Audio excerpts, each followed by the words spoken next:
मैं आपके साथ चल रहा हूँ, आप जो भी सवाल पूछना चाहते हो पूछ सकते हो, 2-3 गालियाँ देनी है वो भी दे दो, मैं सुन लूँगा, अच्छी बात बोलनी है वो भी बोल दो, सुन लूँगा। अच्छा, मगर ये थोड़ी बोल रहा हूँ कि भैया तुम बोल नहीं सकते हो। वो किसी की भी आवाज़ नहीं सुनते, विरोधी को छोड़िए, वो तो बीजेपी के लोगों की आवाज़ नहीं सुनते। पार्लियामेंट में बीजेपी के एमपी मुझे कहते हैं कौन कौन, जैसे नाम ले सकते हैं? अच्छा, मैं तो उनको फंसाना थोड़ी चाहता हूँ। अच्छा, ये है, ये खड़े कांग्रेस पार्टी में, इनको ये बीजेपी को छोड़ के आए हैं। अच्छा, क्योंकि इनको मीटिंग में कहा चुप हो जाओ।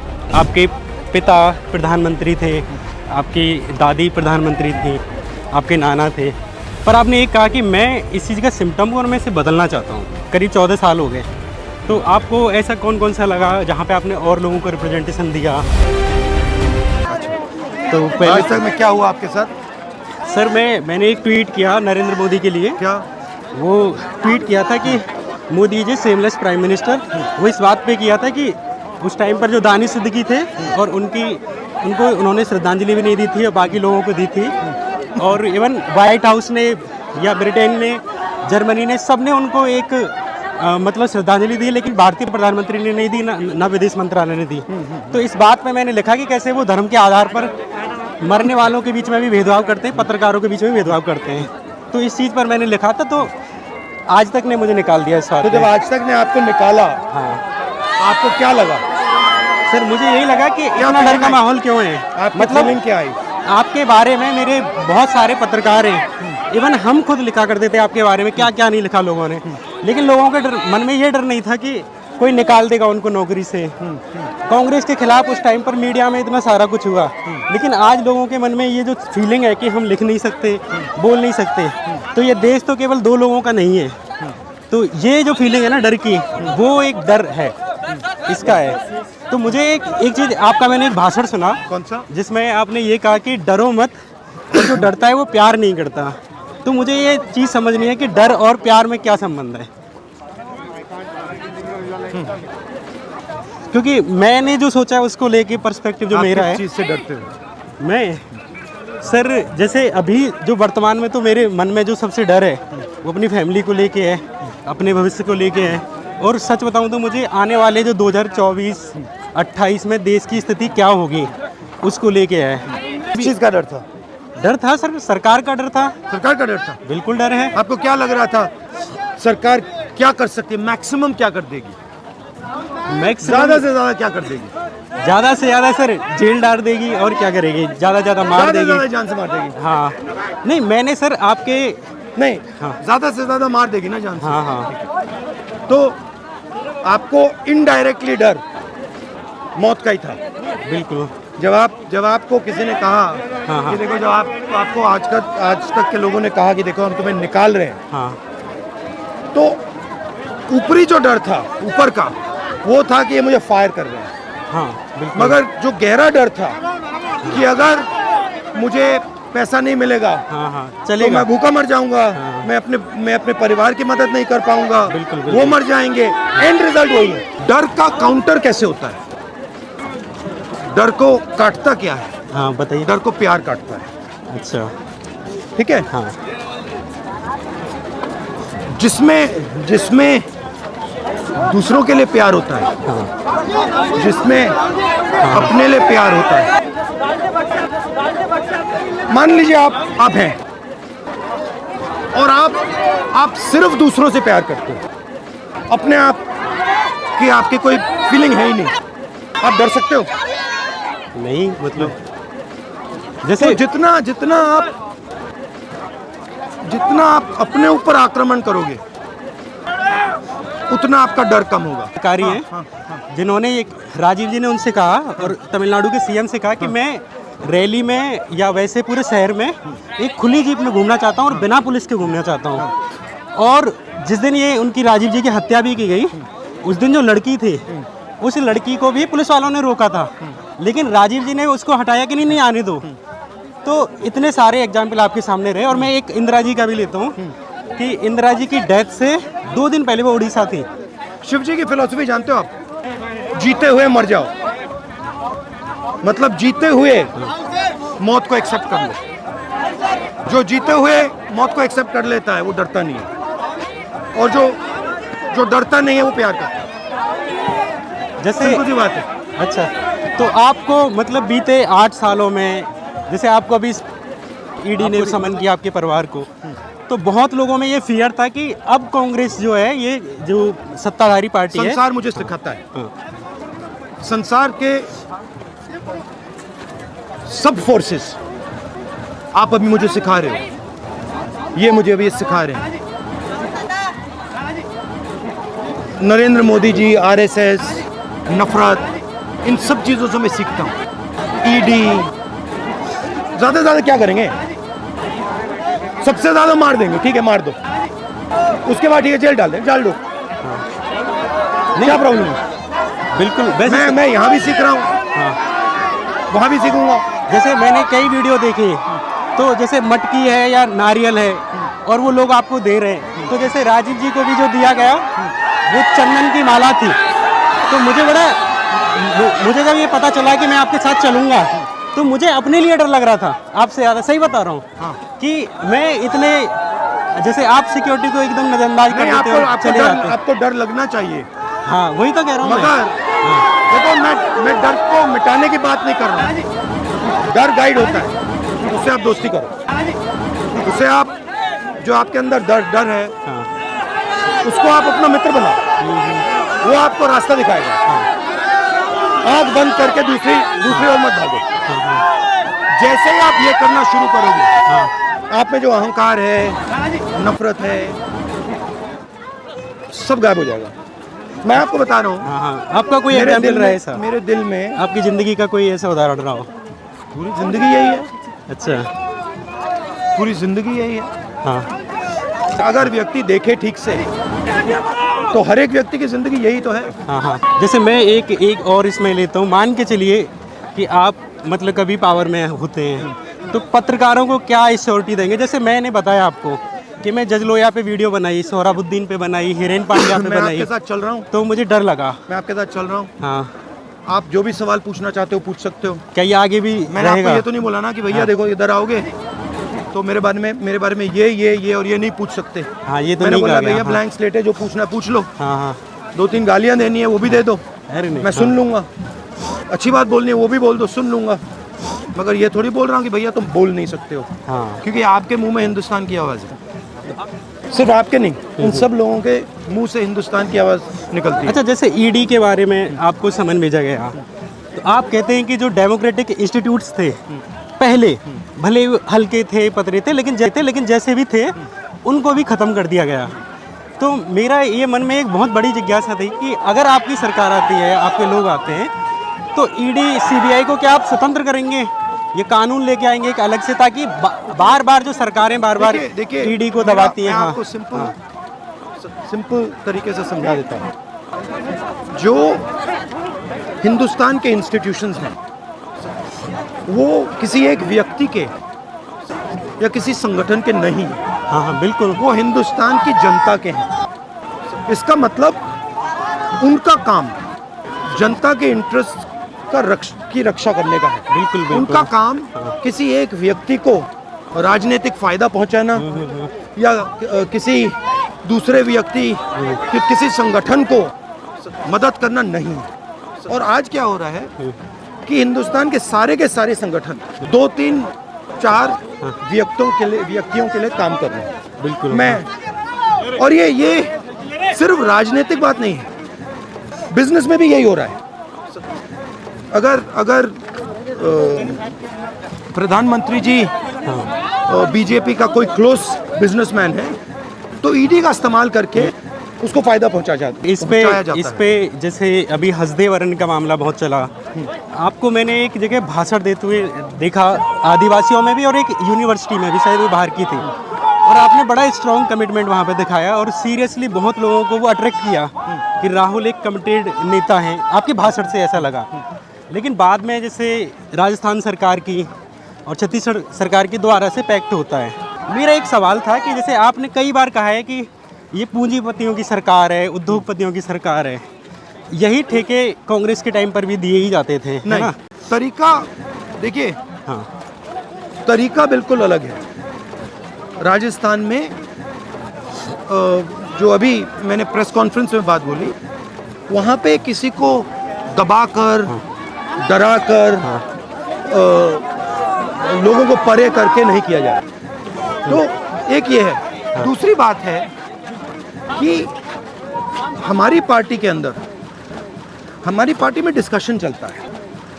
हमारी पार्टी में, हमारी डेमोक्रेटिक पार्टी, उसमें अलग अलग राय भी हैं।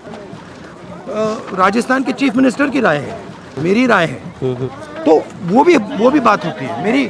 मेरी राय कभी कभी थोड़ी अलग होती है, उनकी राय थोड़ी अलग होती है। तो सर, ये हसदेव अरण्य को लेके आपकी राय क्या है अभी? मैंने आज भाषण में बोला कि जो आदिवासी शब्द है उसका मतलब है हिंदुस्तान के ओरिजिनल मालिक, और आदिवासियों को, गरीबों को देश में हक मिलना चाहिए। जो उनका है वो उनको मिलना चाहिए। सर, ये एक पॉलिटिकल लड़ाई है। बिल्कुल बिल्कुल। मैं रेखा के इस तरफ नहीं, बिल्कुल मैं देख भी रहा हूँ। जैसे मुझ पर जब यूएपी लगाई गई, तो जो आपने कहा ना कि आपका डर कैसे खत्म होगा, डर के लिए कई बार साथ की जरूरत होती है, लोगों को आसपास देखते हैं। तो उनमें से आप एक नेता थे जिन्होंने इसके खिलाफ लिखा, यूएपी के खिलाफ, कि यूएपी नहीं होना चाहिए। तो मतलब ये तो मैं मानता हूँ कि आप रेखा के इधर खड़े हैं, ये मैं मानता हूँ। पर मेरा एक और है सर, कि क्या आप अपने आप को सोशलिस्ट मानते हैं नेहरू की तरह, या आप एक सामान्य जो जैसे ढर्रा चल रहा है वही है? आपके आने के बाद में को ये टर्म दी जाती है। हाँ, ये सोशलिस्ट थे, किसी को कहा जाता है ये कैपिटलिस्ट है। मेरा एक ही इंटरेस्ट है, हिंदुस्तान की जो जनता है उनका फायदा करना, और हिंदुस्तान में शांति, भाईचारा और हार्मनी का एटमॉस्फेयर क्रिएट करना। नहीं, मैं हर सिचुएशन को देखकर, उसके बारे में सोच समझकर मैं डिसीजन लेता हूँ। नहीं, मैंने ये देखा है। ये कहना कि भैया ये अच्छा इस बॉक्स में बैठा है, अच्छा, मैं किसी बॉक्स में नहीं हूँ। मैं सिचुएशन को देखता हूँ, सिचुएशन को गहराई से समझने की कोशिश करता हूँ, और फिर निर्णय लेता हूँ। मेरा ये सवाल है सर, कि क्या आने वाले भविष्य में राहुल के नेतृत्व में लोग या जनता या यूथ ये इमेजिन कर सकते हैं कि राहुल अगर आएंगे तो मुफ्त शिक्षा पे बात होगी, मुफ्त हेल्थ पे बात होगी, ट्रांसपोर्टेशन पे बात होगी? जैसे ये आप बोल रहे हो ना, राहुल आएंगे, ये एक व्यक्ति नहीं आएगा, एक सोच आएगी, ठीक है? जनता की एक आवाज उठ के आएगी। जिस आवाज के साथ मैं खड़ा हूँ वो आवाज शिक्षा, स्वास्थ्य और इक्वालिटी की बात करती है। बिल्कुल। तो मेरी थिंकिंग है। तो आप इसमें बिलीव करते हैं कि हाँ? जी। आप सवाल पूछते हैं फिर इंटरप्ट कर जाते हैं। तो आपने कहा ना, डरो मत। चलो करो, बोलो, पूछो। मैं यही कह रहा था कि क्या आप इसमें बिलीव करते हैं कि राहुल के नेतृत्व में इकोनॉमी में जो है उसके जो जैसे अभी तो नहीं, जनता, कांग्रेस जनता, अच्छा, जनता की आवाज का नेतृत्व। अच्छा, हमारा काम आवाज को सुनने का है, हमारा काम जनता से गले लगने का है, चाहे वो कोई भी हो। बिल्कुल। और उसकी जो आवाज है, उस आवाज का प्रयोग करके हिंदुस्तान को आगे ले जाने का। बिल्कुल। मेरी प्रॉब्लम आरएसएस से क्या है बताइए। मेरी प्रॉब्लम है कि वो किसी की सुनते ही नहीं है। उन्होंने, उनकी माइंड में उनको सब कुछ मालूम है, उनको खेती के बारे में मालूम है, उनको मजदूरी के बारे में मालूम है, मजदूरी कभी की नहीं है मगर सब मालूम है। तो मेरा कहना है, देखिए, खेती की बात करनी है तो किसान से जाके बात कीजिए, उसकी बात सुनिए, बता देगा आप। तो वो हिंदुस्तान की आवाज़ की रिस्पेक्ट नहीं करते हैं। ये मेरा उनके साथ प्रॉब्लम है। मैं गलत फहमी में मत आइए, मैं उनसे नफरत नहीं करता, मैं उनसे राजनीतिक लड़ाई लड़ता हूँ। मेरे दिल में हर जीव के लिए करुणा है, उनके लिए भी। मैं मोदी जी से नफरत नहीं करता हूँ, मगर मैं उनके खिलाफ राजनीतिक लड़ाई ज़रूर लड़ूंगा। सर, मेरा एक और सवाल है इसी में। आपने जैसे कहा कि आपकी नफरत नहीं है, आपके उनके जो लॉज हैं या जो जिस तरीके से वो लागू करते हैं, जैसे CA NRC लाए या किसान आंदोलन लेके आए, तो जो विरोधी आवाज़ थी, चाहे वो किसान थे चाहे मुस्लिम थे, उन्होंने अगर बात रखी तो उनको जेलों में डाल दिया गया। विरोधी तो आवाज़ नहीं, यहाँ पे नहीं, हाँ, हाँ, वो किसी की भी आवाज़ नहीं सुनते। विरोधी को छोड़िए, वो तो बीजेपी के लोगों की आवाज़ नहीं सुनते। पार्लियामेंट में बीजेपी के MP मुझे कहते हैं, कौन कौन, जैसे नाम ले सकते नाम नहीं ले हैं? सकते। अच्छा, मैं तो उनको फंसाना थोड़ी चाहता हूँ। अच्छा। ये है एक, ये खड़े हैं कांग्रेस पार्टी में, इनको ये बीजेपी को छोड़ के आए हैं। अच्छा। क्योंकि इनको मीटिंग में कहा चुप हो जाओ, तो इनका नाम तो दे सकता हूँ। अच्छा। मगर ऐसे बहुत सारे बीजेपी में बैठे हैं और वो कहते हैं कि भाई हमें कोई हमारी बात ही नहीं सुनता कोई। तो बिल्कुल सेंट्रलाइज तरीके से बिना किसी के सुने, और इसके बहुत उदाहरण हैं। नोटबंदी, GST, कोरोना के समय जो किया गया, चाइना के साथ जो हो रहा है, ये सब उसके उदाहरण हैं। आप सेना की बात नहीं सुनते हो, आप सेना की रिस्पेक्ट नहीं करते हो, जो आपको लगता है आप करवा देते हो। तो ऐसे देश नहीं चल सकता। आपको ऐसे कौन से, पिछले 8 साल से आप विपक्ष में, आपको ऐसे कौन से फैसले लगे या ऐसी कौन सी सिचुएशंस थी जिनको आप होते तो अच्छे से हैंडल करते? मतलब ऐसी 3-4 सिचुएशन आप बता सकते नहीं, हैं? देखिए, ये मैं होता की बात नहीं है, जनता की आवाज़ सुनने की बात है। आप अगर हिंदुस्तान के किसी भी नागरिक, सबसे बड़े उद्योगपतियों को छोड़ के, अगर मोदी जी चले जाते और कहते भैया बात बताओ, सीक्रेट में चले जाते और कहते भैया बात बताओ, मैं सोच रहा हूँ कि मैं नोटबंदी कर दूँ, आपको क्या लगेगा? क्या लगता है, फ़ायदा होगा नुकसान? 99% लोग हाथ जोड़ देते, कहते भैया ऐसा मत करिए, हम छोटा बिजनेस चलाते हैं, हमारा कैश फ्लो सब खत्म हो जाएगा, हम बर्बाद हो जाएंगे। किसान कहते भैया ये मत कीजिए, हमने घर में थोड़ा पैसा रख रखा है, वो सब बर्बाद हो जाएगा। ठीक है, यही बात GST की है, यही बात कोरोना के समय जैसे हम अभी चल रहे हैं। किसी ने मुझे कहा कि देखो इतना लंबा सफ़र कर रहे हैं, कोई लंबा सफ़र नहीं है। हिंदुस्तान के हर मजदूर ने इतना लंबा सफ़र किया है कोरोना के समय। अगर प्रधानमंत्री 2 मिनट आँख खोल देते और देख लेते कि भैया हो क्या रहा है, तो कोई प्रॉब्लम नहीं। तो ये जो देश है जिसको हम भारत माता कहते हैं, इसकी एक आवाज़ है और वो बहुत गहरी आवाज़ है। अच्छा सर, मैंने आपका एक तो उसको मिलेगा तो उस आवाज़ को सुनना हमारे प्रधानमंत्री, हमारे नेताओं का फर्ज है सर। जैसे जिम्मेदारी। हाँ, 2008 का एक मैंने आपका स्पीच सुना था देहरादून का, उसमें आप कह रहे हैं कि जो जैसे आप यहाँ आज हैं वो आप अपनी फैमिली की विरासत से हैं, है ना, और आपके पिता प्रधानमंत्री थे, आपकी दादी प्रधानमंत्री थी, है ना, आपके नाना थे, पर आपने एक कहा कि मैं इस चीज़ का सिम्टम हूँ और मैं इसे बदलना चाहता हूँ। तो पिछले 8 से जैसे अभी 16 करीब 14 साल हो गए, तो आपको ऐसा कौन कौन सा लगा जहाँ पे आपने और लोगों को रिप्रेजेंटेशन दिया? ये आप देखने क्या हो रहा है? नहीं, मैं आपके मुंह से चाहता हूँ कि आप उस पर देखिए क्या हो रहा है। और मेरी कोशिश रही है, देखिए मैं, आप परिवार की बात कर रहे हो, पर परिवार की एक सोच है, एक आइडियोलॉजी है, उस आइडियोलॉजी की सोच की हम रक्षा करते हैं, उसको हम डिफेंड करते हैं। उसको हमारे परिवार ने अंग्रेज़ों के खिलाफ डिफेंड किया और बाद में हिंदुस्तान के गरीब लोगों की मदद करने के लिए किया। तो वो जो है, जो मेरी विचारधारा है, उसके लिए तो मैं लड़ूंगा ही लड़ूंगा। अच्छा। चाहे कुछ भी हो जाए, उस पर मैं कोई कॉम्प्रोमाइज़ नहीं कर सकता। अच्छा, तो सर एक और मतलब ऐसे लोगों में, जैसे एक यूथ की बता रहा हूँ मैं, आमतौर पे बहुत सारे जो बुजुर्ग हैं कांग्रेस से सिंपैथी रखते हैं क्योंकि उन्होंने कांग्रेस का वक्त देखा है, लेकिन यूथ जो जैसे इंटरनेट के दौर में जो बड़े आगे, उनको एक चीज़ बड़ी खलती है कि कांग्रेस के जो विधायक हैं, जो सांसद हैं जिनको लोग चुन के भेजते हैं, वो कई बार इतने कच्चे कैसे निकल जाते हैं कि वो तुरंत ही मतलब भाजपा की तरफ चले जाते हैं। तो मेरा सवाल ये है कि राहुल गांधी कांग्रेस के विधायकों के प्रति, पार्टी के प्रति जो विश्वास है उसको रीबिल्ड कैसे करेंगे? देखिए, विश्वास की बात नहीं है। यहाँ पे हो क्या रहा है,